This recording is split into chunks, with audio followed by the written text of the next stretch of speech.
Bonjour à toi, esprit éveillé. Qu'est-ce que tu penses de parler un peu d'intelligence émotionnelle? Donc, pour moi, faire preuve d'intelligence émotionnelle, ça repose sur une cohérence, un alignement entre soi et son image, l'image qu'on donne dans la société. Donc, pour moi, l'intelligence émotionnelle, au-delà du fait qu'elle est désormais plus importante que l'intelligence cognitive, le quotient intellectuel.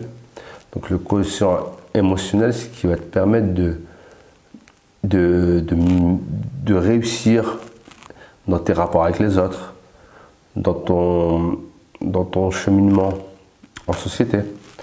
Alors que le quotient intellectuel tout seul, il peut des fois t'écarter un peu.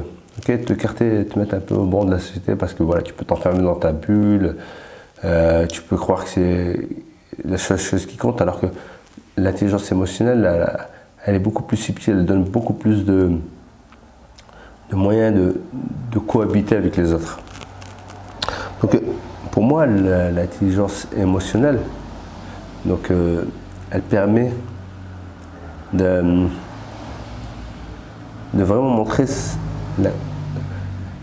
sa nature profonde, de gérer ses émotions, de gérer la relation à l'autre, de gérer ses échanges, et puis de mieux vivre en société, en famille, avec les amis. Et donc, l'intelligence émotionnelle, c'est faire ce qu'on doit faire. C'est-à-dire, si je fais preuve d'intelligence émotionnelle, j'ai un devoir, je le remplis, je fais ce que je dois. C'est également faire ce que je prêche. C'est-à-dire, si je dis aux gens de se comporter d'une telle façon, eh bien, je dois être le premier représentant de cette façon de faire. Si je dis aux gens d'être honnêtes ou d'être aidant, d'être généreux, ben, je dois être le premier à être dans cette démarche et pas simplement que ce soit des mots dans la bouche. En fait, c'est également aussi faire ce qu'on dit. Pas seulement ce que je prêche, mais ce que je dis, que je vais le faire, je le fais.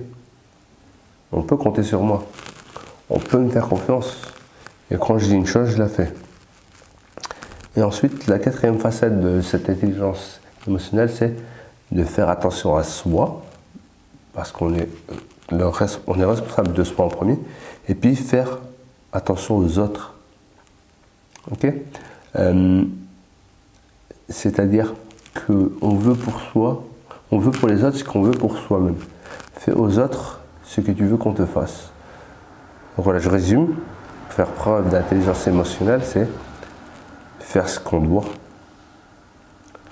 faire ce qu'on prêche, faire ce qu'on dit, et faire attention à soi, et faire attention aux autres.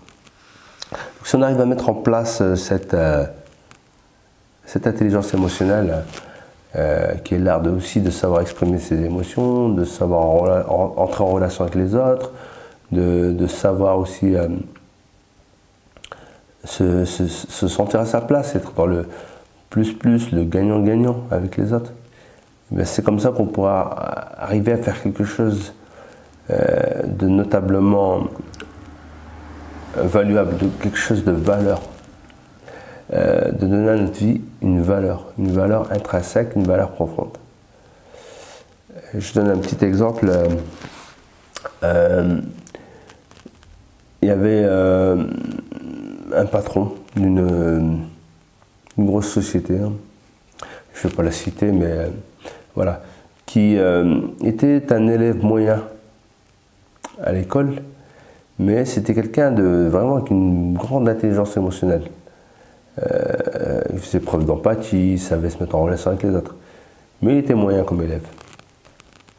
Et il y avait des premiers de la classe, des élèves qui savaient répondre à tout, qui se moquaient un peu de lui. Mais quelques années plus tard, il a créé son entreprise qui a commencé à bien fonctionner. Et il s'est retrouvé à recruter des premiers de la classe qui travaillaient pour lui. Donc voilà, l'intelligence cognitive n'est pas celle qui va te faire réussir. Elle peut t'aider. Mais si tu as l'intelligence émotionnelle, tu auras beaucoup plus de chances de réussir dans tous les sens du terme. Voilà, n'hésite pas à me donner ton avis sur ma petite définition de l'intelligence émotionnelle, et puis à liker, à partager, à commenter et à te rendre sur mon site dabaou.fr. À bientôt.